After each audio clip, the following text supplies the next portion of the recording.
All right, here we are for part two. This is June 11th, just about 10:55 p.m. This is part two of the IPS evening deprogram. And part one, we were just looking at the unfolding, well, as history is unfolding, we're watching how it's built, its various composite parts. And we were mainly focusing on the media ecosystem, the background noise and entertainment, and how it creates a uniform message. And we were talking about Tulsi Gabbard and how she was describing the imminent threat of nuclear annihilation, just like a corresponding character in the Thunderbolts was unleashing some weapon of Void the Sentry, which blacks out New York. And when I say they look the same, I mean they just both happen to have dark hair with a white streak in front. The villain, Valentina something, is not only looking like her and releasing or associated with the same scenario, but the visuals, it aligns too perfect. So update, Iran places its military on high alert, air defenses are prepared, and Iran is jamming the region over Iraq and Syria.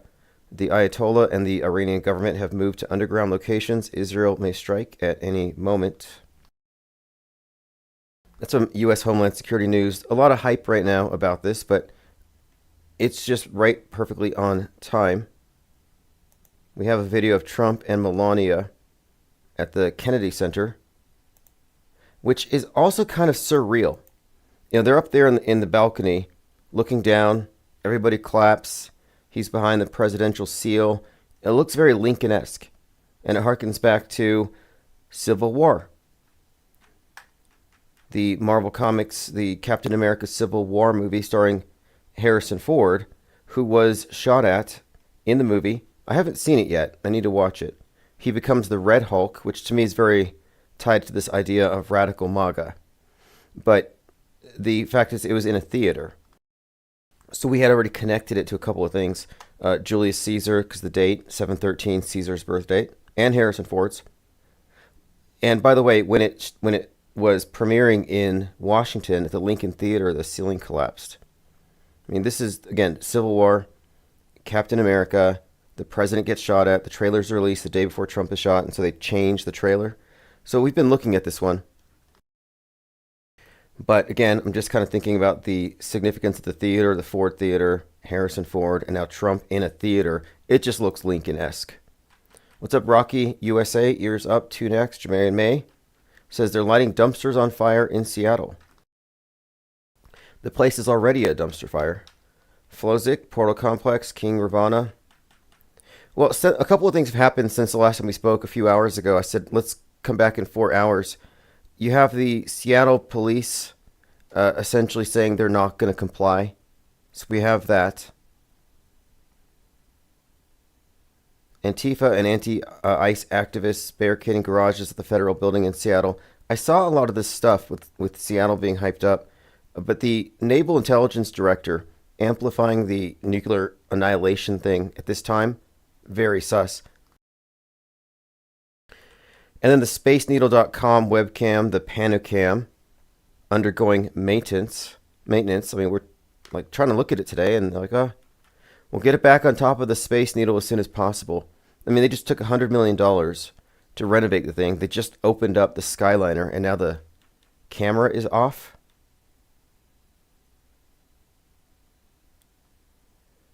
Esteban says, man, I'm stuffed. I've had nothing like 10 nothing burgers. Well, this isn't actually like that, if you think about it. I'm not here promoting mystical knowledge where I'm using a gematria calculator and I'm predicting the end of the world. Like, I'm not one of those channels. And those channels are always sus anyway. It's all noise and fallacious reasoning. What we're doing here is we're just, as we have been, we've noticed that there is such a thing as synchronization between entertainment and news, and psychological operations are routine. And it's not just about the specific event, it's the buildup, it's the narrative. And if you said there was like a nothing happening today, I'm like, well, you haven't been paying much attention. Pentagon believes Iran is actively working towards a nuclear weapon. And everything we're talking about now is completely different from what the scene was just a few weeks ago. Like right now, we're moving up to the No Kings nationwide protest against Trump. This is all very much seemingly building to a crescendo. Anyway, that was Senator Tom Cotton. So, alert, this is from Seattle Police. Seattle Police Department side with the insurrection against the federal government. They will not cooperate with ICE. And this individual here from the Seattle Police Department, I have a video of him where he's essentially saying he might get arrested, sort of like Newsom. So that's kind of interesting. They're openly rebelling against Trump. I did find the music video somebody told me to watch. It's God is a Weapon, featuring Marilyn Manson. And I found the right video, and it does end with what looks to be a lot of direct energy weapons, kind of a lot of very explosive weapons of mass destruction imagery.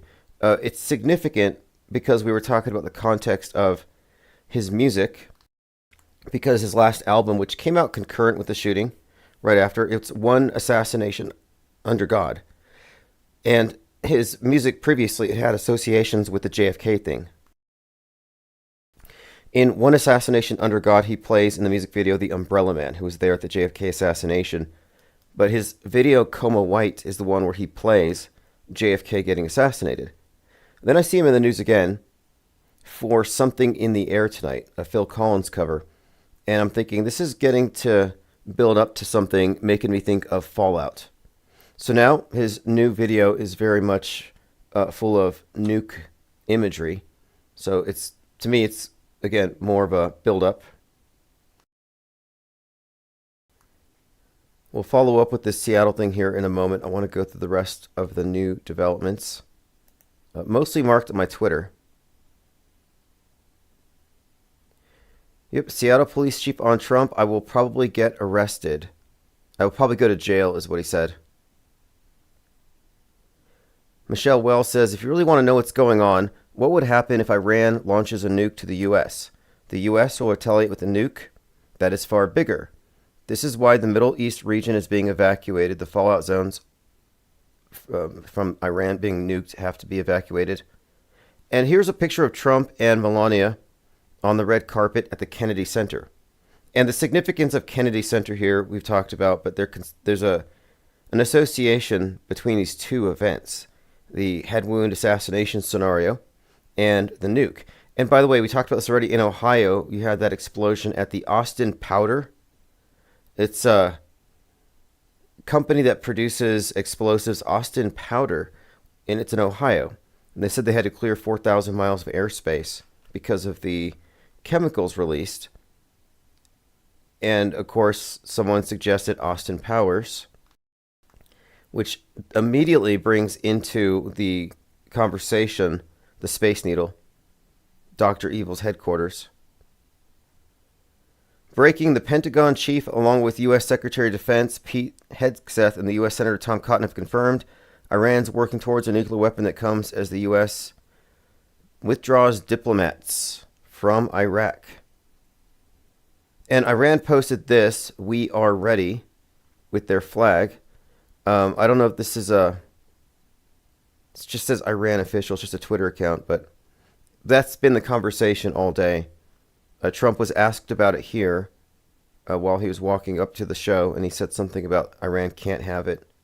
I mean, nukes are fake, but it's interesting to see how this fake thing really does shape the world.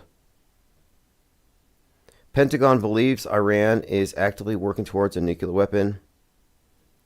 So where's this place in Ohio? Zaleski. Zaleski. It's almost like the East Palestine thing. 5,000 gallons of toxic nitric acid leaked from an explosives plant, creating a 30-mile no-fly zone. Thank you very much, Marcel. Appreciate that. Marcel has gifted 5 memberships: Mossman USA, Richard Jones, Deprogram Truther, Jungle Jim, and Penguin on a Raft have all received blue wrenches.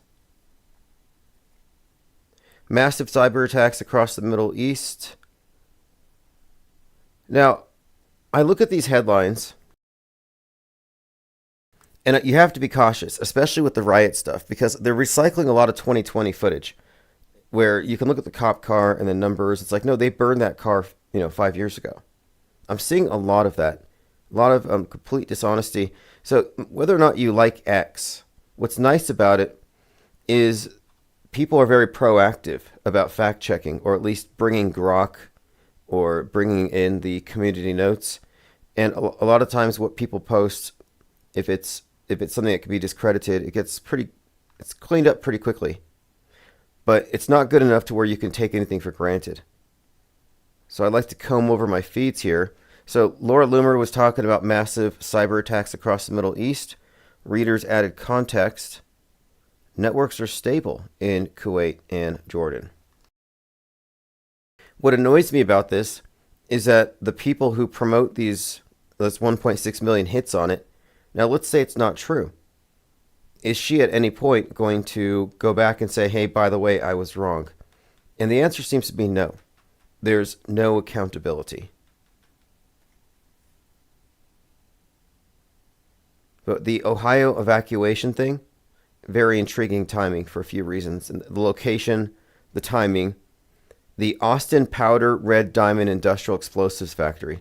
Again, Austin Powder. This is an evacuation, airspace being shut down, very much like White Noise, East Palestine. And of course, White Noise, East Palestine. It's this scenario that has the leave the world behind like blackout stuff. Jamarin May says it would be interesting if they used AI to generate fake riots to incite real riots. Well, that's exactly what the movie Mountainhead is about, which I've been talking about. Mountainhead is clearly about Musk and Sam Altman, Zuckerberg, Jack Dorsey. It's all these tech bro types hanging out in a cabin. And the generative AI is so good, it's causing chaos in society. And it's everywhere. And they're talking about, should we put guardrails in, or should we just let it go and run its course? And that's the whole premise of it, is that the Musk-like character doesn't care that his website is causing the world to go mad. That's the essential storyline here.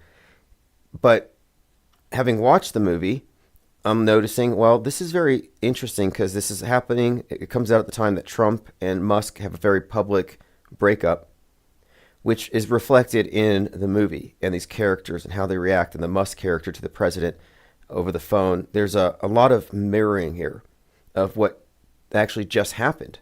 Now, the movie came out a while ago, or it was recorded a while ago, but the timing of its release corresponds to real world events.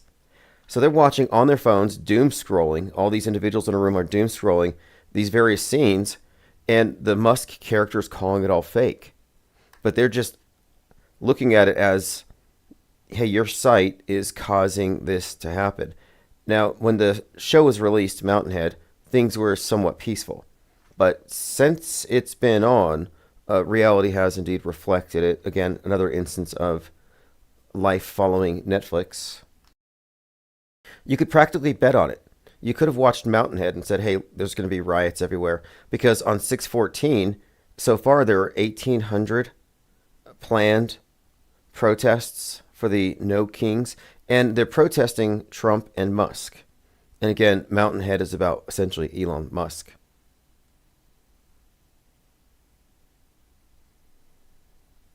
Let's see. Rebel Black, thanks for joining. Conscious Reality, Ollie Goering. Phones are open, by the way, 505-510-4226. Luigi Mangione shares 27 things he's grateful for ahead of the federal murder trial. This is an interesting character if you look at the emergence of Luigi as it mirrors Joker. You have this Robin Hood-esque theme, class warfare. He's a vigilante to the left, as Daniel Penny is a vigilante to the right. Of course, Daniel Penny protecting people on the subway because the subway represents the underclass. And Luigi representing them, disavowing his own privilege, the wealth he was born with. He sacrifices that for the people and takes out CEO. He goes into jail as Daniel Penny gets out. Daniel Pena, of course, killed a mentally ill homeless person, a racial minority. So if you look at the storyline, it's essentially a mirror of the two, the oppressor, the oppressed classes, and each one is a hero to each side and a villain to the other. Well, Luigi reflects the Joker story in many ways. The show, the madness, is also inculcated into this character. And here he is in the news again, sharing 27 things he's grateful for. Now, when I saw the trailer for Mickey 17, the one with Mark Ruffalo, who was born on 11/22, the guy who plays the Trump-esque character who gets shot and then poses for the cameras, when I saw that trailer, I noted that the main character who had a raincoat in the trailer looked like Luigi with his hoodie. So I took note of that.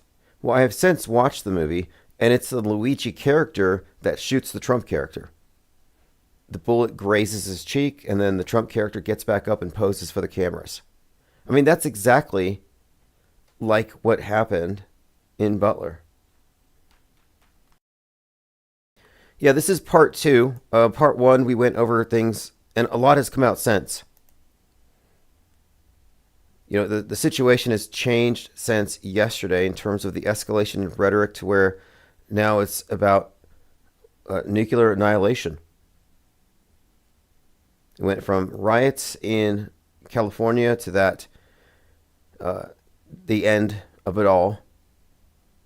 Let me go through the rest of my Twitter feed. I had marked a lot of things. Donald Trump is watching Les Mis tonight at the Kennedy Center. Yeah, they already watched it, but that was at the JFK Center, which again had some significance to it. Daily Beast reports that Trump's upcoming $45 million parade will most likely get rained on. Art of Thinking Out Loud, Common Sense Analytics, Cincinnati, checking in. Well, we're expecting there to be the No Kings protests in 1,800 places, so I'm assuming it's going to be there. And then in Ohio, you were just hit with the Austin Powers thing exploded. Strange story. Now, there's a video here of Trump and Melania at the Kennedy Center watching the play, and the audience boos and claps, half and half or something. So if you find a left-wing Twitter account, they will be laughing at how Trump was booed, but you go to a right-leaning account and they'll say Trump got standing ovations. So it's choose your own reality in most respects these days. It's highly subjective. And then we saw this. We're looking at these deep fakes where this guy created AI newscasts that are 100% realistic. And we've crossed that line. They're 100% realistic. And they do these little shots where they show up, they say something. Here's one, a reporter is reporting on a UFO coming out of the water, and they admit that they're fakes. And this one, incidentally, has a kraken coming out of the water. But we've confronted this before. We said, what happens when it becomes possible for anybody to fake anything? And that's what Mountain Head is about. In Mountain Head, there are scenes where the media is warning people not to trust anything because they cross the point where they can no longer differentiate real from fake. So another example, though, of what we would term concurrent programming. And it's all programming. It's all basically propaganda. Calm Down says, have you seen the channel Door Brothers? Really good AI deepfakes. Yeah, they're the ones who do the music videos, right? So far today, what we've been talking about, there's quite a few things, but the main stuff, the riots, Tulsi Gabbard. I recently visited Hiroshima. I stood at the epicenter of a city scarred by the unimaginable horror caused by a singular nuclear bomb dropped in 1945. What I saw and the haunting sadness will stay with me forever. So she comes out dramatic, looking like the character from that Thunderbolts, Valentina, who is releasing the Sentry, which blacks out New York. So I haven't seen that yet, but I saw the trailer. And the trailer to the movie also had stuff falling from the sky. This is, again, Thunderbolts. And it was followed by the trailer for Fantastic Four, which, again, has reiterated the EMP, the blackouts, and the Space Needle. And these were the trailers that led up to Final Destination. And weirdly enough today, the Panocam was off. Yeah, June 14th is the nationwide Day of Defiance. So you could probably go online and figure out if there's a local. And if you want to fit in, you just got to dress up like a terrorist and carry a rubber Trump head like this guy. Conscious Reality says, I'm convinced that everything is AI or deepfake. So I'm pretty much with you on that, because before these deepfakes were in the hands of everybody, they were already deepfaking stuff with like rear screen projection, the more old school special effects, not to mention just lies. And we have to consider that, lies are a form of deepfaking on an interpersonal basis, putting somebody into a alternate reality where they have a different understanding about what happened. And the media is essentially a liar, has been this entire time. And I think it's largely a misdirection move when they tell us, look what's happening. People can create deepfakes. This is an incoming threat. And it's like, what do you mean? We're already deepfaked. People are convinced that we can go to Mars. Like, we're already in a science fiction universe. We live on planet Netflix. So yeah, we're way past that point. So you're correct to say that everything is AR or deepfake. Well, yeah, the world stage, our consensus Truman Show, is largely infused with deepfakery. So here's the bad guy in Thunderbolts. This is the Tulsi Gabbard. Unleashes the Sentry, who is a void that blacks out New York and turns people into shadows on the floor. Now, again, this is just too coincidental for me just not to harp on it. The hair thing. It's too perfect. Rocky USA says, true IPS, we've been lied to since birth. Yeah, everybody's programmed. There's no opt-out. At least when there hasn't been. I mean, right now there kind of is, but you wouldn't reach the point of deprogramming until you've been through the program itself. I mean, it's a closed system. There really is no opting out. What we're doing is new. I mean, you have to realize that conspiracy theories have always been under the control of the same entity that brings you the mainstream news. It's always been that way. The Pentagon recently admitted that they've been faking the UFO stuff this whole time. They've been lying about Area 51 this whole time. Well, we've known this. Well, what else are they lying about? Quite a bit. Because conspiracy theories have always been there to provide the alternate to the mainstream and keep everybody in the box. Our position comes from outside of the alternate, recognizing that it is the controlled opposition. The pro-anti dialectic is what Orwell referred to as the perpetual war. And it's never going to be reconciled. It's meant to be a tug of war. But to be outside of that is to be aware of the fact that the alternate doesn't go far enough. So the alternate news will say these are false flags. The deep state killed those kids to advance gun control. So that they have this idea that, there's a second shooter. The deep state tried to kill Trump. January 6th was real, but it was a big honeypot because the feds instigated. They're 1 foot in the matrix, 1 foot out. They're still they're still 100% locked in. If they're still defending the notion that people are dying in simulations, in fake news events, then they're in that box. And so what we have done is we formed a separate, I would say a separate branch of media. I call it the parallel media, where our starting point isn't this stuff is real, but misdescribed or attributed to the wrong party. No, we're saying it's fake until proven real. And fake until proven real is it's axiomatic, but there was a point where it was controversial to say it. When we first started noticing this stuff and talking about it as a think tank, we would constantly see people online guilt tripping us in the chat rooms. Like, don't call it fake. Think about the victims. I'm like, okay, that's an emotional appeal. It's manipulation. And the ones that they labeled auto hoaxers as a pejorative were the ones calling the bluff every time. And having done it a few dozen times, we're like, okay, we're right every time. And if I'm wrong, point it out. And we have a methodology here. It's not just knee jerk, it's all fake. That's not how we approach this. Nor would I ever say it's all fake. That's a horrible straw man argument. What we actually suggest here is that the stuff that is being focused on is always itself a bit of reality curation. So there's a bias built into it. But it is the fake news, the psyops, the provable simulations and hoaxes that dominate the headlines for a news cycle. And the cumulative effect is that the fake does dominate, as in the agenda dominates objective reality every single time. And no fake news ever gets corrected.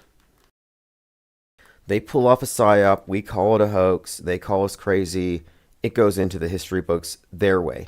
Because they know at some point they're just going to scrub all the non-believers.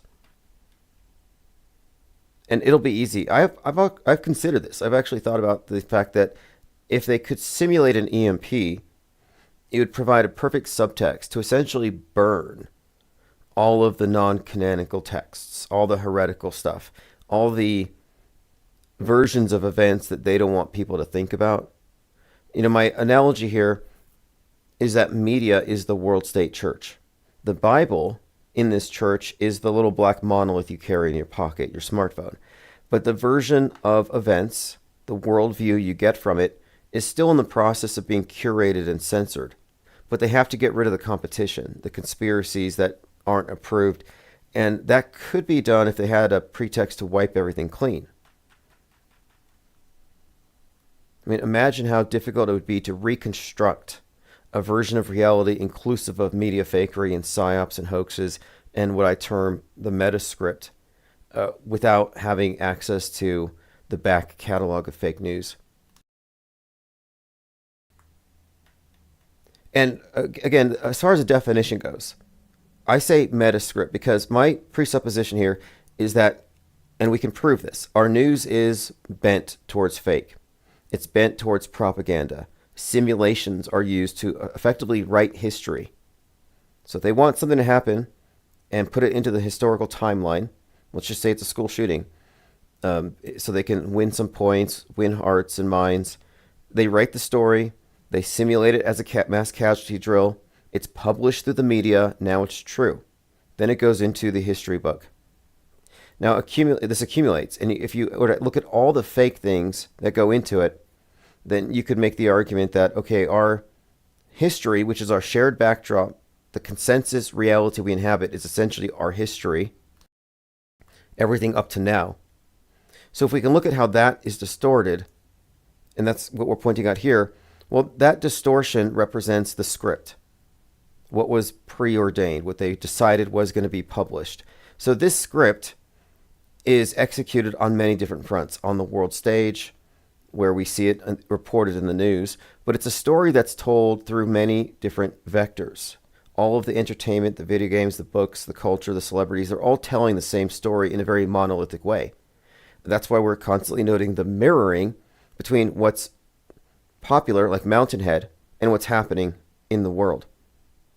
So what would you call this script that becomes our history? The term I use is metascript. And the metascript is that part of our shared history that has been bent. So real life does happen, but the stuff that gets reported on is not always what is most relevant to us being the most informed, but rather what represents what the curators want us to focus on. So basically, the metascript would be history. And this is not a bold claim to say that history is written in advance. Every psyop is an example of how correct we are in our assessment. Rebel Black says Thunderbolts is about mental health, ironically. Well, another thing too, so the series The Madness is something we've referenced quite a bit, and one of the underlying themes of the last few years has been the idea that the mentally ill are susceptible to mind viruses that make them dangerous for all of society. It's a rehashing of radical Islamic ideology turning people into terrorists if they get under the influence of a certain cleric and they go do something radical and blow themselves up. They've reintroduced this. I refer to this as disease X, that they're going to say X is allowing or facilitating the madness. And the madness is this theme that was really highlighted last year. It still is, but it was highlighted with this recurring theme of the monkeypox, bad monkey, Planet of the Apes, and the rage chimps from 28 Days Later, written by the guy that directed Civil War. But the idea of this is that there's a virus that is essentially a rage virus, but it was, I guess, not injected, but it was created in the chimps by forcing them to watch violent TV. So they're watching stuff on TV, turns them violent, creates a virus that man catches. But this is just sort of an analogy for the mind virus. And the term mind virus was, I think it was Richard Dawkins' Selfish Gene, but it was expanded upon by Richard Brody, the guy who wrote Microsoft Word. So the idea of a virus of the mind is, it's pseudoscientific, but it's planted out there for a reason. And this is where I'm getting to, because Musk repopularized the idea of the mind virus. So the premise of virus of the mind is that you don't critically think about the things that you believe. You just believe them because you caught them. Like you heard an idea, now it's in your head. And if you catch another idea, they might combine, and now suddenly you have a really bad idea. So this concept of virus of the mind goes a little too far, in my opinion, but it's about memes and memetics as sort of like analogous to genetics. And you could trace various ideas to the source. Like, let's trace the radical mosque, or, in other words, trying to trace where the person got radicalized from. And that was a big theme in the War of Terror. Like waterboarding, what were they trying to do? What information are they trying to get? Well, the whole idea is they're trying to access a certain mind virus or the source of it. So they brought back this analogy. So in 2020, 2021, we were taught all about how the asymptomatic super spreader, the healthy person, is the biggest threat. And that's because they can spread it to the people who aren't so healthy, who will then die and incubate it, and it continues to spread. So we all have to agree to lock down, especially the healthy. So that seemed counterintuitive, but now it makes perfect sense, because they can make the same argument now for the mind virus thing, where the mind viruses are dangerous to the people with weak mental immune systems, the mentally ill, or the people who are susceptible for whatever reason to radical or fringe ideas that make them violent. Therefore, the healthy mind virus super spreaders who are asymptomatic have to voluntarily lock down. So I think they've used the model of the pandemic to condition us to accept an analogous situation with regard to mind viruses. And this completely comports with the notion of Musk taking over Twitter or X and aligning it with the very specific memes that are termed the madness in the movie The Madness. Or the example, the Mountainhead movie, where the unmitigated flow of ideas from Musk's platform is bringing the world into a state of chaos. So then the next thing is, the public will see, hey, look what's happening. We must all agree to lock down. And of course, just like the right wing was against the leftists' approval of lockdowns, they were like resisting it. I would imagine that when they start locking down the free flow of information, going against free speech, because the public safety will probably see the same side resisting against it, resisting the lockdown of the internet, or however they're going to ultimately execute it. But there has been a big buildup that this is where it's headed. That's why I dubbed X Disease X, because the WHO said that the next big one that's going to shut everything down it's a placeholder, Disease X. And when I saw that, I realized, it's probably just a way of referencing the mind virus. So the mind virus doesn't really exist, but now it does. They made it exist.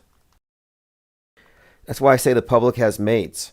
They're conditioned to not exercise critical thinking, so they actually do catch mind viruses. They have weak mental immune systems when it comes to the platforms that they trust.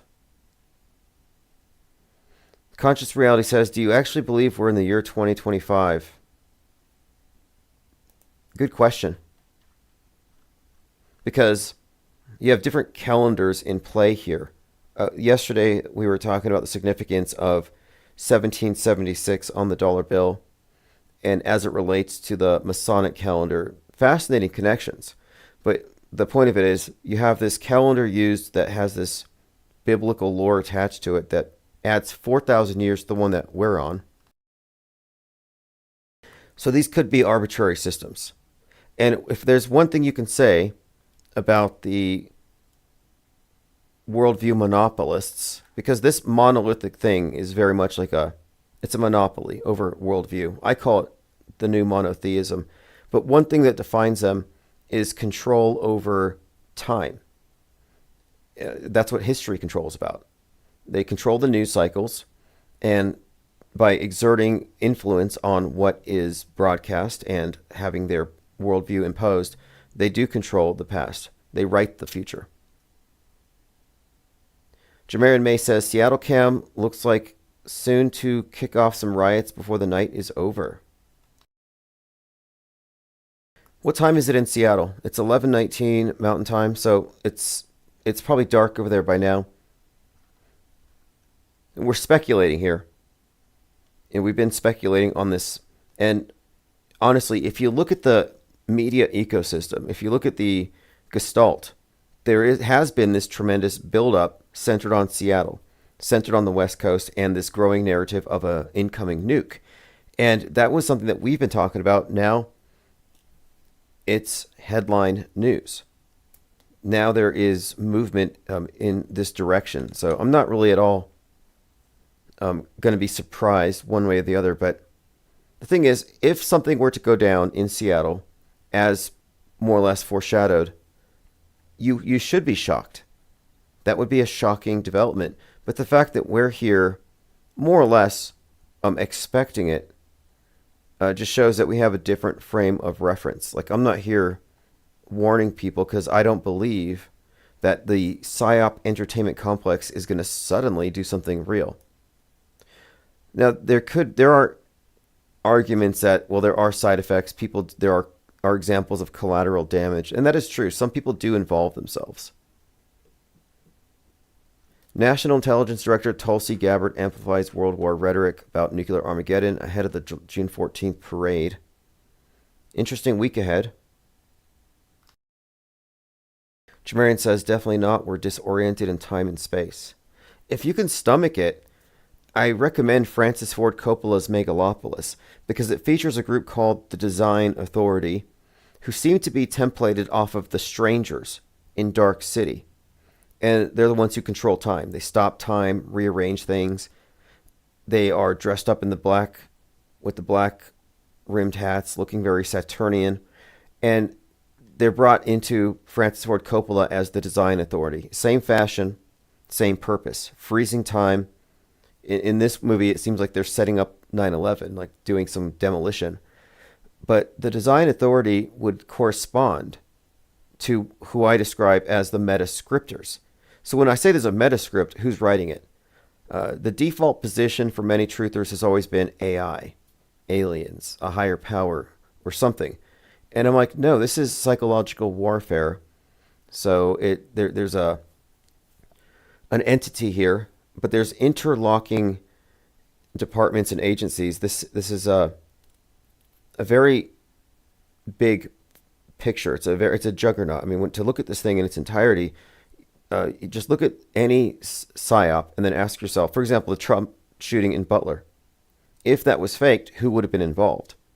Well, that could not have been done without the participation of the Secret Service, which is then also strange. Like, wait, the Secret Service participates in a simulation? And it could not have been done without the media on both sides complicit. In other words, producing the event.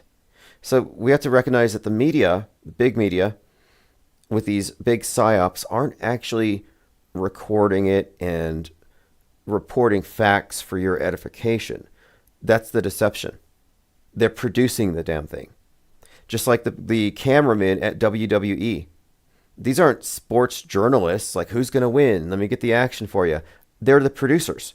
They're part of the crew, and they're getting the angles they're told to get. So you have to recognize that these are constructs. These events that are pivotal moments in history are simulations. That's why I say world stage. It's not just it's literal. The world stage could be any time, any place that can be turned into a closed movie set.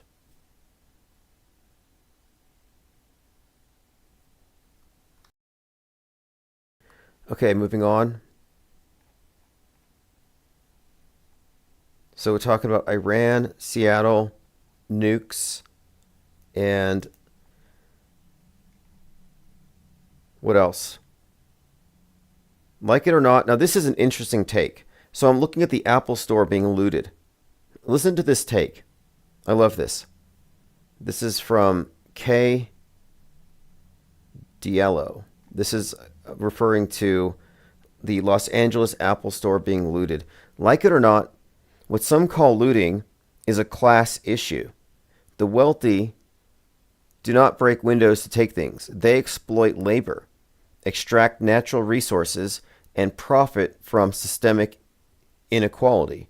When poor people take to the streets and seize what they have been denied, it's not senseless chaos. It's a reaction to powerlessness. What happened at the Apple Store in Los Angeles was not theft. This is redistribution by young people from communities exhausted by the system that relies on child labor and plunders Congo's cobalt to manufacture those devices. So this is the justification. Like the justification, these are the same, this is the same type of rhetoric that or thinking that would say that Luigi's justified in killing a CEO because it's class war. In fact, I have a flyer here. I found this at a park. I was going to do something with it, maybe paint it or something. Maybe I should frame it. Deny, defend, depose Luigi. So Luigi's got local fans. It says, no war but class war.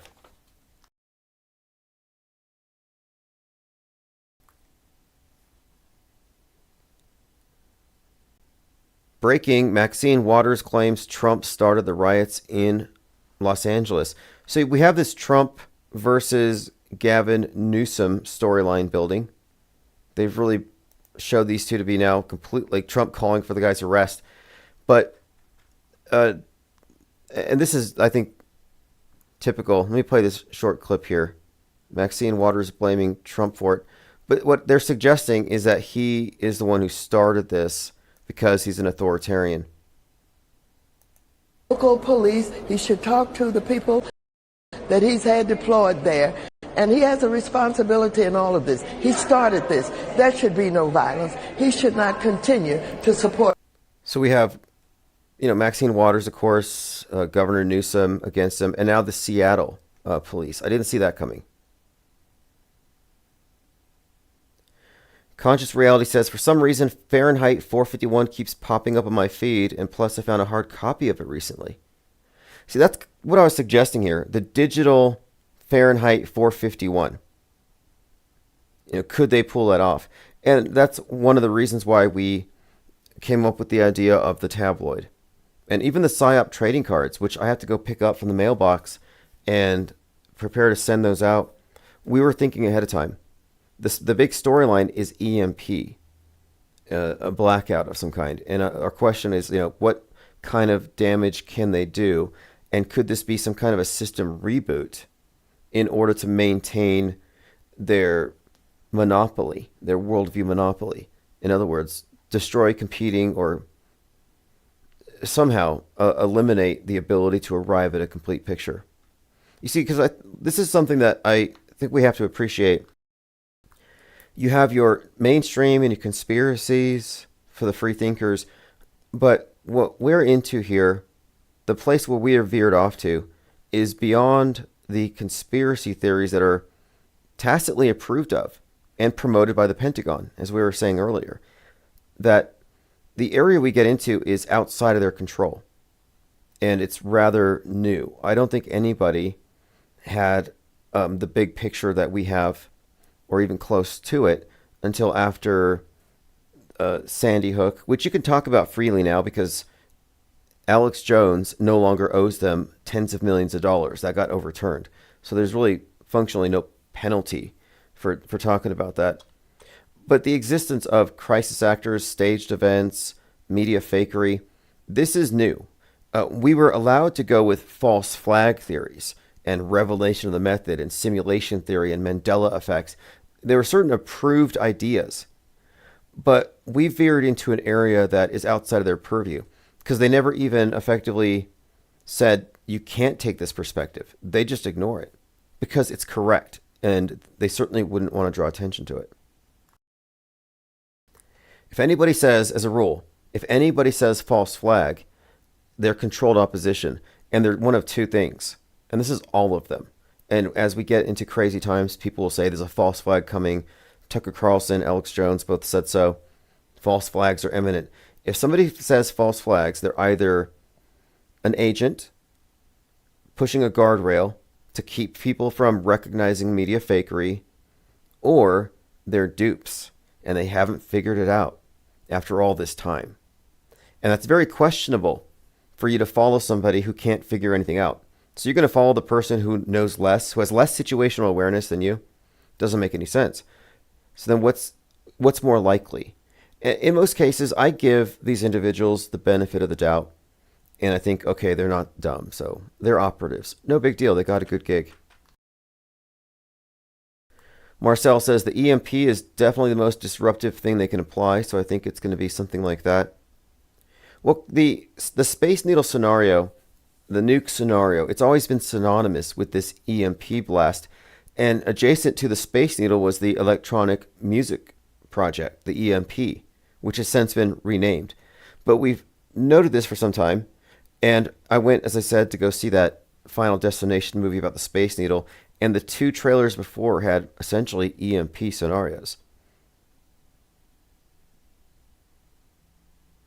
The beheaded one says, yes, Stu Peters is a real person. Yeah, I haven't kept up with Stu Peters. But behind the scenes, there seems to be a lot of drama, a lot of financial stuff, some kind of crypto thing, some rug pull that was exposed as having been deliberately manipulated by an insider group in order to bilk all the bag holders. So I haven't kept up much. But in that series, The Madness on Netflix, the leader of the Forge, which corresponds to America First, like this Fuentes-like character, gets killed. And Nick Fuentes did have an assassin go to his house shortly after. But his appearance is actually a perfect match for Stu Peters, just as Lauren Jennings in that movie is a perfect match for Laura Loomer, who I'm still waiting, but Laura Loomer, according to this script, if you follow it, and it's all been matching up quite like, down to the specifics. So in that series, The Madness, she realizes that a certain tech mogul had influenced the election by investing in all these Nazi propagandists with big channels and influence the outcome. And so it's interesting because she exposes that and then she gets whacked by the guy. So in real life, Laura Loomer has been calling out Jack Dorsey for 2020. But if something happens to her and it looks like an accident or a natural cause death, it's either going to be, according to the script, Musk or Jack Dorsey. One of the two. Or both, possibly. And after I pointed this stuff out, that's when this stuff started coming out, including how she got close to Trump, said something, whispered in his ear, and a number of people from the NSA got fired. And she claims she was getting violent death threats from the NSA after that.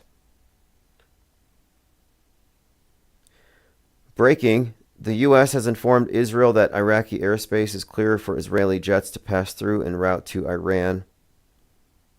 Breaking, LA County reveals officers are being attacked every time they get out by a range of different weapons, including bottles, rocks, fireworks, and Molotov cocktails. Let me play this short clip with the Seattle police talking about how they will not comply. Of our community. Let me be clear. The Seattle Police Department does not engage in immigration enforcement activities.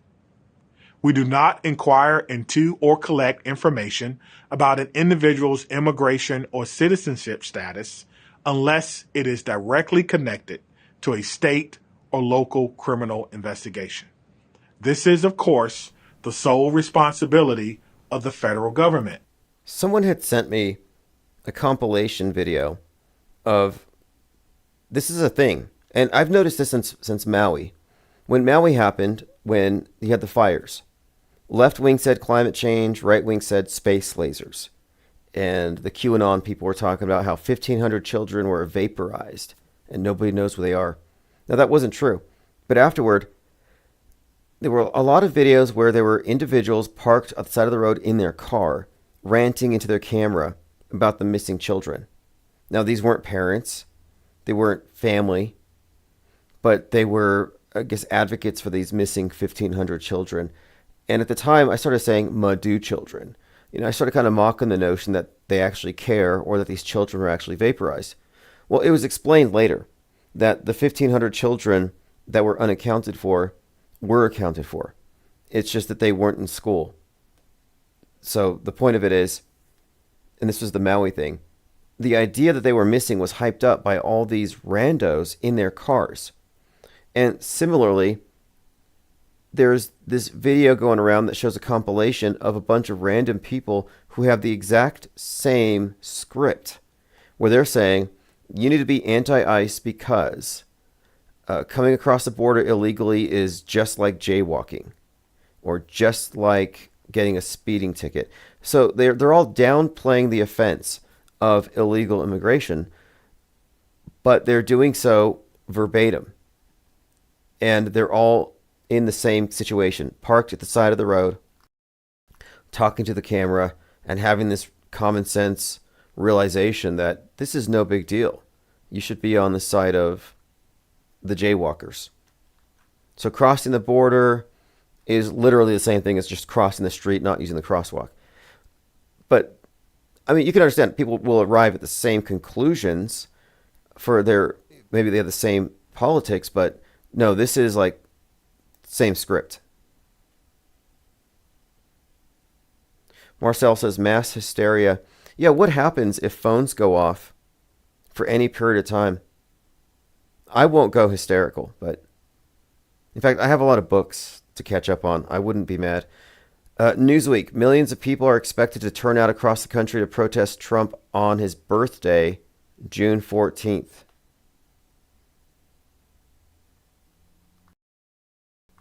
The Beheaded One says, if you do a deep dive on the most well-known white nationalists, National Socialists, you'll find most of them are not of European descent. They're set up, paid to pretend to be, and smear the name. Yeah, absolutely. Like the Enrique Terrio, the guy who was the head of the Proud Boys. It's like these white nationalist groups always have the strangest frontmen. You had Ye with his black skinhead and his black mask promoting anti-Semitism, white nationalism, and preservation of Western values against, multiculturalism and a multiracial society, and yet he's black. And then he's running for president at the time, which is a joke. And Nick Fuentes is his campaign manager. Nick Fuentes, I mean, he's a comedian, I'm sure. He's a LARP and a Poe. And I don't want to say bad things about people just because I disagree with their opinions. But when I look at him, I was like, this has got to be a construct designed to discredit everything he's claiming to represent, because it's almost too easy. He just fits the profile. It's like incel. Yeah, he's a 30-year-old virgin. And why isn't he having a bunch of white children if he's afraid of depopulation and the white genocide? That's because Western values, because they've been corrupted by his favorite scapegoat, women are unapproachable or bad. And then he also at one point was advocating for lowering the age of consent, which was really kind of creepy because he was getting really specific about birthdays and impregnating them. And anyway, that's Nick Fuentes, who lives in his mother's basement. Now, that's not meant to attack people who live with their parents, but the stereotype of the incel racist who lives an alternate life online but then he's living in his. So here he is, a sexist, misogynist. That's one of his big things is misogyny, but he owes his existence to his mother, and he lives in her basement, and she feeds him, hot pockets and stuff. So it's like, wait, do you really hate women? Are they really inferior? Do you really believe any of this stuff? And it just seems no. And then they get Candace Owens, and they're all kind of part of the same club to espouse points of view that, if said by a white male, would be sexist and racist. So they obviously use her to be a mouthpiece and say certain things that others couldn't get away with. But they don't believe the things they say, in my opinion. I think they're intentionally meant to discredit good ideas. So you get someone like Candace Owens out there making, some credible arguments for the moon landing being a hoax. But then they take it down certain narrative pathways where they don't go far enough. So she could talk about Apollo 11 being a hoax. She can call NASA a satanic cult, but she can't call the ISS fake. She can't call Elon Musk's rockets fake. She provoked Elon Musk, hey, Elon Musk, tell us about the moon landing, because the accepted conspiracy theory is that they faked the moon landing to trick the Russians, win a propaganda war, but we can't go to the moon because the Van Allen radiation belt. Joe Rogan says the same thing. Oh, we can go to the moon, just not manned because the radiation belt. So they've made this argument that one reason for faking it is these limitations, but they don't go so far as to say all space travel is fake. Low Earth orbit could be a hoax, or the pictures of the Earth from space are completely fabricated. And this is not a shape thing. You could forget flat versus round. It doesn't even matter at this point. We're talking about worldview and how you get it. And my other contention here is that NASA is not just there for space fakery. It's about worldview. That's why Musk is another of the space agencies. He's the private space agency guy, but at the same time, he's involved in what? In mind control, in memes, in politics. And I think that these are part of the same, because the space program is really about controlling the inner space, your mind. That's why Musk is positioned with cyberspace the way that he is. And I would think that NASA's role, aside from faking outer space, is directing, in large part, the stuff that shapes history here on the ground. That's why you have characters like Stanley Kubrick. His work, his movies, have been consistently correlated with like the Apollo 11 mission, having faked the Apollo 11, The Shining. People have connected that, but it goes deeper than that, because his movie also foreshadows 9/11. It foreshadows 2020, the Hell 9000. There's quite a bit there that you could unpack, but the suggestion here that Kubrick only faked the moon landing is way off. He's involved in shaping the 20th century, as many other directors are.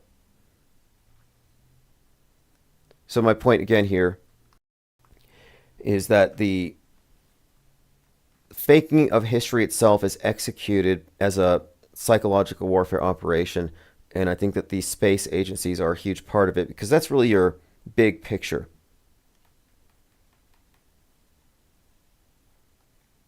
All right, let's see what else. Now, the beheaded one, the point that you're making here is valid. And I think that's because these are all fake movements, and they like to be able to rug pull them at any moment. We've seen this in other areas as well, where the flat earth conferences, the flat earth movement itself, seem to have been infiltrated by a disproportionately high number of unsavory characters. And at the time I thought, this is a vulnerability. Because let's say you're right about something and you're able to platform it and maybe reach a critical mass audience. Before you get there, certain facts are going to drop and they will shoot the messenger. Shooting the messenger works. And they do that today with character assassination and smear campaigns. So it's always, it's never a shock to me when I find out that this or that influencer is essentially compromised. In fact, one more point about Nick Fuentes. We cannot forget his association with Scammy Davis Jr., with Ollie Alexander. Ollie Alexander, the ex of Karl Rove, known for being a ringleader, essentially, in a group of pervs who are compromising young conservatives and bringing them into the fold. And Fuentes was a spectator of this. He was aware that Ollie Alexander was preying on young people, and Fuentes said nothing. And that's interesting to consider, because we're talking about people who move in political circles like they're rubbing elbows with Trump himself. And you're saying, wait, these people are all somehow connected to a blackmail ring that you can point to, and nobody's telling on anybody? And Fuentes is right there at the head of that thing. So I've done a deep dive into some of these characters, and again, I say the word character advisedly, because there's no way they could possibly believe the stuff that they say. The U.S. Department of State has issued a level 4 do not travel advisory for Iraq, citing heightened threats of terrorism, kidnapping, armed conflict, and civil unrest. This advisory also highlights the severely limited capacity of the U.S. government to provide emergency assistance to Americans in the region. Travel to Iraq at this time poses an extremely and potentially life-threatening risk. Okay. Threat level, issue level 4. U.S. withdraws staff from the Middle East. Let me play this short clip. Unrest. All non-essential personnel from the US Embassy in Baghdad have been ordered to depart. The department also says it's authorising the departure of personnel and family members from Bahrain and Kuwait. Well, they are being moved out because it could be a dangerous place, and we'll see what happens. But we've given notice to move out, and we'll see what happens. So that's Trump at the Kennedy Center with Melania. Talking about Iran. And then here's the video of Trump getting booed/cheered. Kind of surreal.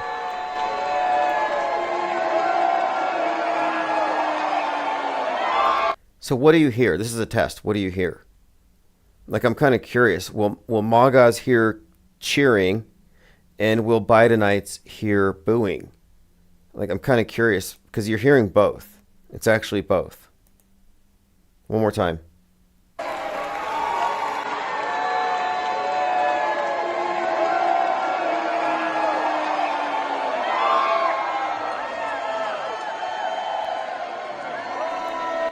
And for him to stand up there next to the presidential seal, looking down on everybody, it's almost like WWE when they bring out the heel, they bring out the villain for everyone to get mad at the person. It just seems like this is needlessly antagonistic, passive-aggressive perhaps, but kind of a middle finger. And he even said something disparaging, more or less, dismissive about the members of the play who didn't want to perform for him.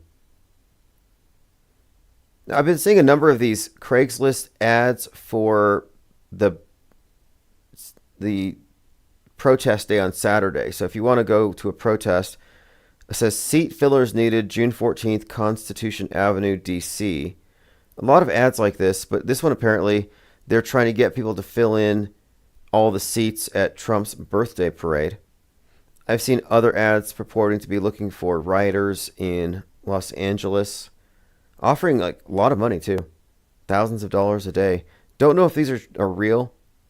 I mean, they could be fake, they could be tests, could be trolls. Rocky USA says, I hear both, but more dislikes.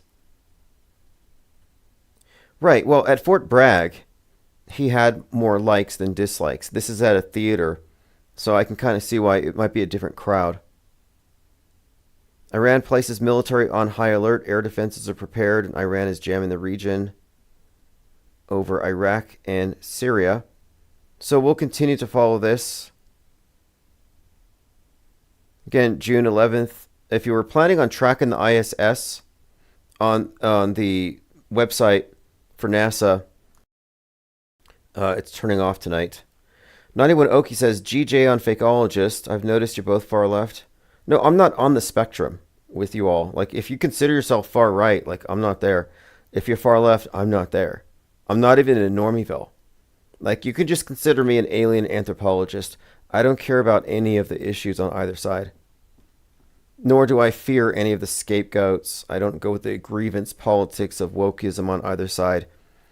I don't identify with either political party or their interests because every single politician is brainwashed or complicit in the brainwashing.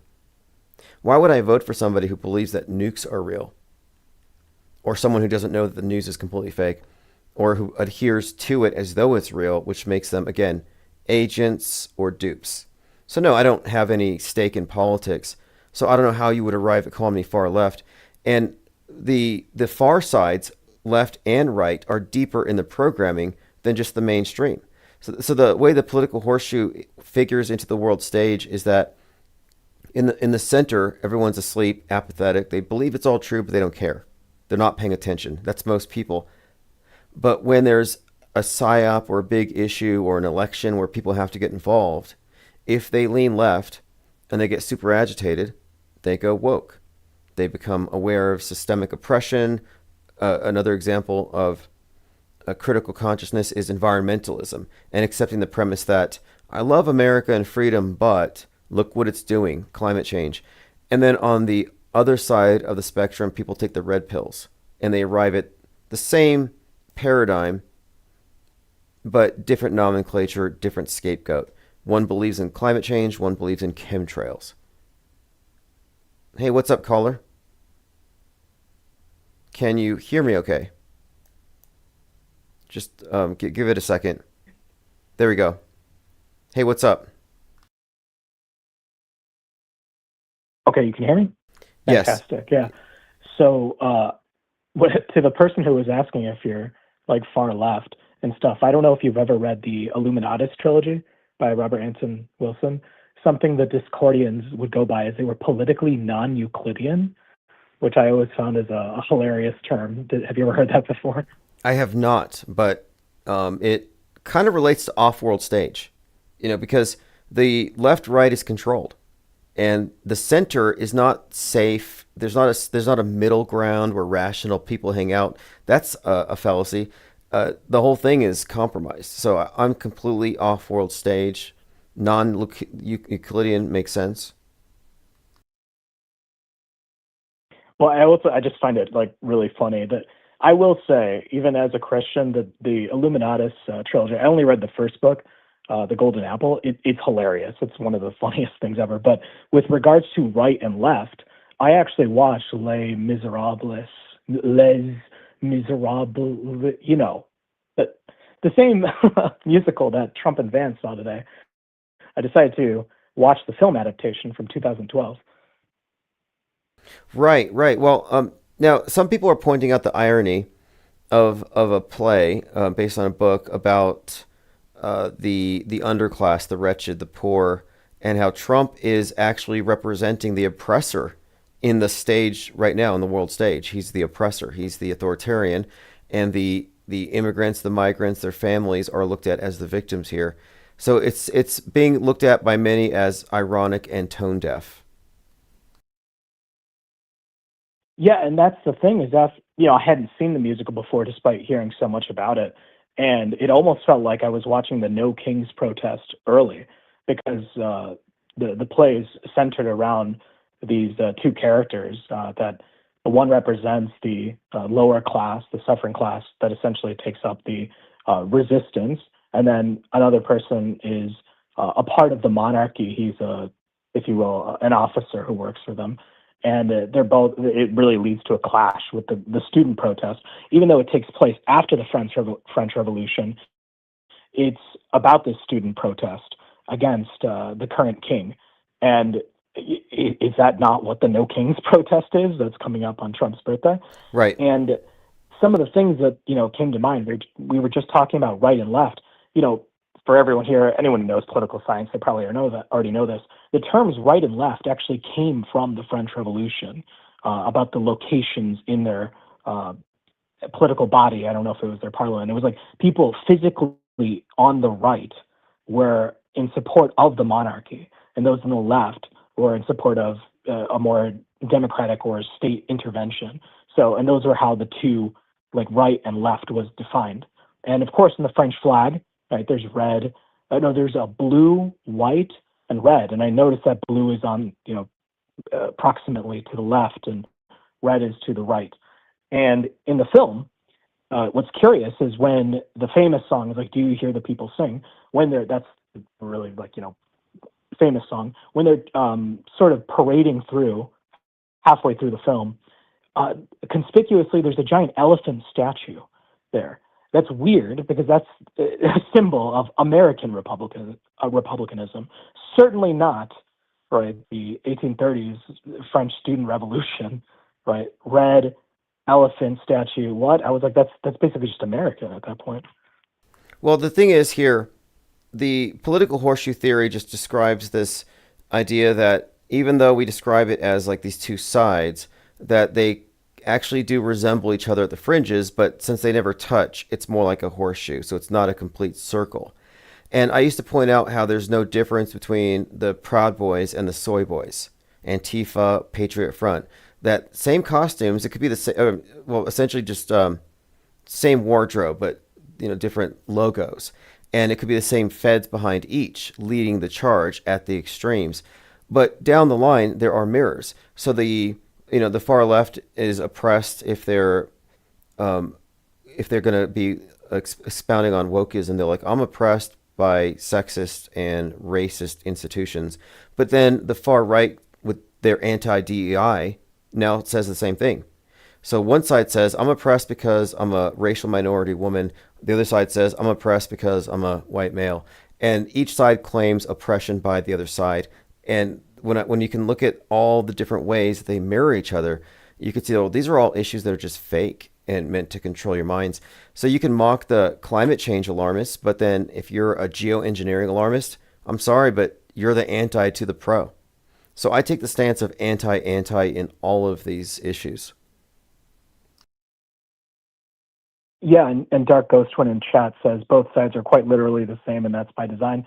Something I was always told when I was young by my parents was that it's two wings of the same bird. If you want to use it's like an animal analogy, it doesn't. In a way, yes, in a way. But the point of it is that the political horseshoe theory is something they implemented as part of the model. So for every issue out there, they have a corresponding element. And that's why I point out with the traditional values of the right, the idealized past compared to the progressive future, you have the Noah's Ark cautionary tale about sin and wickedness and God's retribution on one hand, and then you have the new version where climate change, fossil fuels, Gaia's retribution, and what causes Gaia to get mad? What the Republicans are advancing, Western values and exploitation of the world. What causes God's wrath, according to the right? The godlessness of the left and progressivism. So each side is always blaming the other side for what they both agree is happening with different causes. So the anti-pro thing is their basic trap. And I think it relates to the black and white pillars, the duality, the Hegelian dialectic, but the symbolism of the black and white tiles is always used. And it's because it's that simple. They put people into a political horseshoe. And if you're in the political horseshoe, you're in the box. That's why I say I'm just not involved in politics. Yeah, same, always. And what is it? I'm a part of a kingdom that's not of this world. So I abide by the laws of the state that I abide in and literally physically live in. But I'm a part of a kingdom that's not of this world. Leo Tolstoy wrote a great book on this called The Kingdom of God is Within You. And he was slandered at the end of his life because he was an atheist for most of his life. But just at the very end of his life, he converted, and they slandered it was censored in Russia, this book he wrote, The Kingdom of God Within You. Only later it was translated shortly after his death. But he was slandered as an anarchist, when in reality, no, Christians are not anarchists, but simply adhering to a government that is not of this world. That isn't anarchy, right? But essentially that's what they painted him as. But the thing I did want to bring up that's curious, I think that comment was sparked by Angsty, who says anarchism versus statism is the real spectrum. All politics, it's just getting mad at things that you have literally no control over. And the world stage facilitates that. It almost encourages it. People to get invested, emotionally invested, to get angry at things that they have no control over. And I just think that this whole No Kings protest coming up on Trump's birthday, right after he sees this musical about a resistance against a tyrannical king, an uprising of the oppressed class, at JFK, at the JFK Performance Center in Washington, D.C., the Kennedy Center, right? An assassinated president. That's where Trump. And I'm sure you've already talked And about this at length during your stream. the king It of looked very Lincoln-esque. the King of Camelot and King Kill 33. So yeah, the King stuff is a big part of it. And of course, as I said, Mountainhead. The movie Mountainhead preceded the chaos right now, and it's all about it. And of course, it's blatantly Elon Musk. They hardly even bothered to hide it. So, so here we are, 33 years since the LA riots, and we're looking at events unfold. We have Tulsi Gabbard mirroring Valentina from Thunderbolts and issuing this warning about how we're so close to the brink of nuclear annihilation, and her corresponding character unleashes the Sentry and the Void and blacks out New York. So we're just finding this consistent pattern, and it just seems to be developing. And then today we've had a number of significant developments in this, not to mention the Austin powder chemical plant blowing up in Ohio. Like, what do you think of that? Yeah, actually, I saw that clip from Austin Powers, the spy who shagged me. Isn't it like Dr. Evil's headquarters is a Starbucks Seattle Space Needle? And it's like it's showing that with the headquarters. And on that subject, I just discovered this today. I think it was linked earlier, some previous research that had been done into just a veritable, just mass body of references pointing to a possible Seattle destruction. I didn't know this, but in Call of Duty Advanced Warfare, the one that has Kevin Spacey, came out in 2014, one of the missions takes place in Seattle, Washington. And when you're flying in on the helicopter, you see the Seattle Space Needle. But the mission is about this terrorist named Hades, who's threatening to cause an EMP blackout throughout all of Seattle. Right. It's total saturation. And this is how propaganda works. This is how advertising works. Is there a difference? Not really. And what they have done consistently in the past, this is blueprint. It's not a conspiracy theory. We've been able to look at previous events and notice the same patterns. And it's always been the same. The formula has been the same, which is entertainment feeds the same subtext within the propaganda that it's covertly inserting that you get in the news. And that they're building up towards, at any given moment, towards the next big event in history. So we're just commenting on our manufactured history. And what I find most compelling about this is that it's not a conspiracy theory that they're manufacturing history. We're watching its execution. But the conspiracy theorists are the only conspiracy theory they fail to see is this one.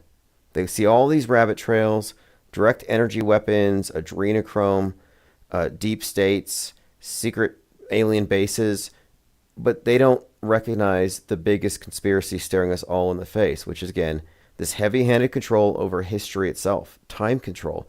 I mean, to me, that's the big one.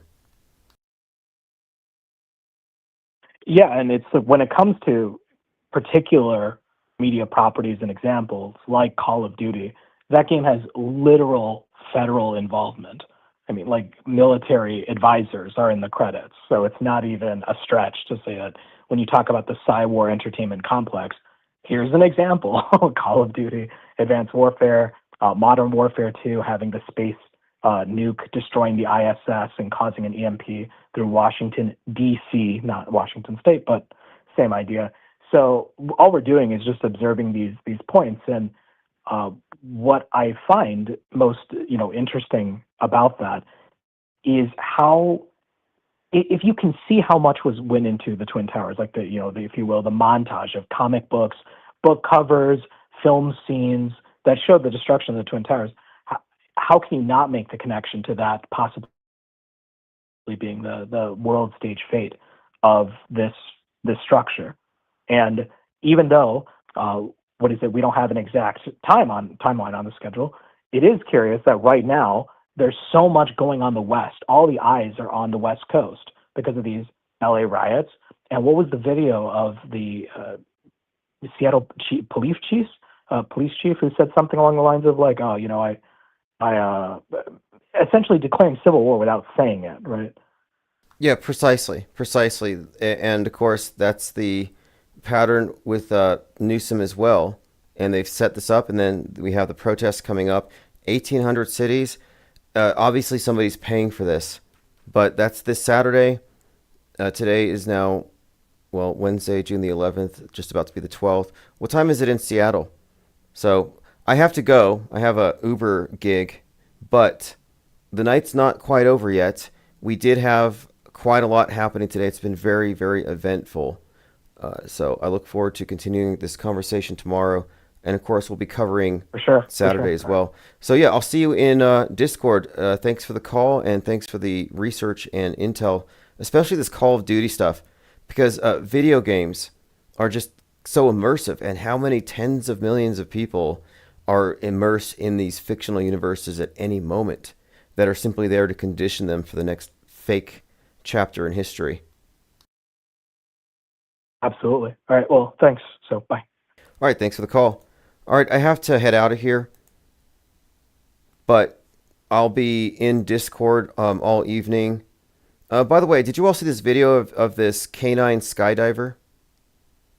These Trump people, Trump girl, not gullible at all. These people have 180,000 followers. So they get a lot of traction for these videos. But it's this adorable video of a German Shepherd jumping out of an airplane, parachuting, super brave, she says. It says here, he shows loyalty, bravery, and no fear in the sky. If I would've known, there it is, jumping out. wouldn't be here anymore. I would've made the moments last a little longer. Anyway, it's very realistic to me, but according to the reader's notes, this is AI. There's AI. You can tell there's inconsistencies in the fur, textures in the wind, and at one point there's an extra set of legs over its head. But other than that, it's believable. But my point is, you can tell the difference right now because it's rudimentary, but give it a few weeks. Give it a few weeks and we will completely be incapable of telling real from fake as per Mountainhead. And that's when the real chaos escalates, because we'll see videos of things that are just as incendiary as the Rodney King beating or the George Floyd death, and there's no way to stem the flow. All right, have a good night. I'll be in Discord if anything happens. I'm on auto hoax and it feels so good. You just auto believe everything like I knew that you would.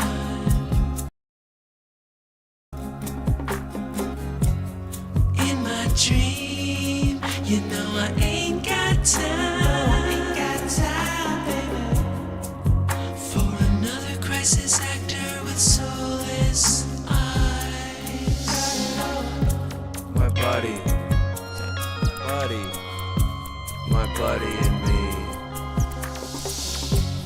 Telecommunications Act of 1996. 96, y'all. Gonna filter your eyes and scrub your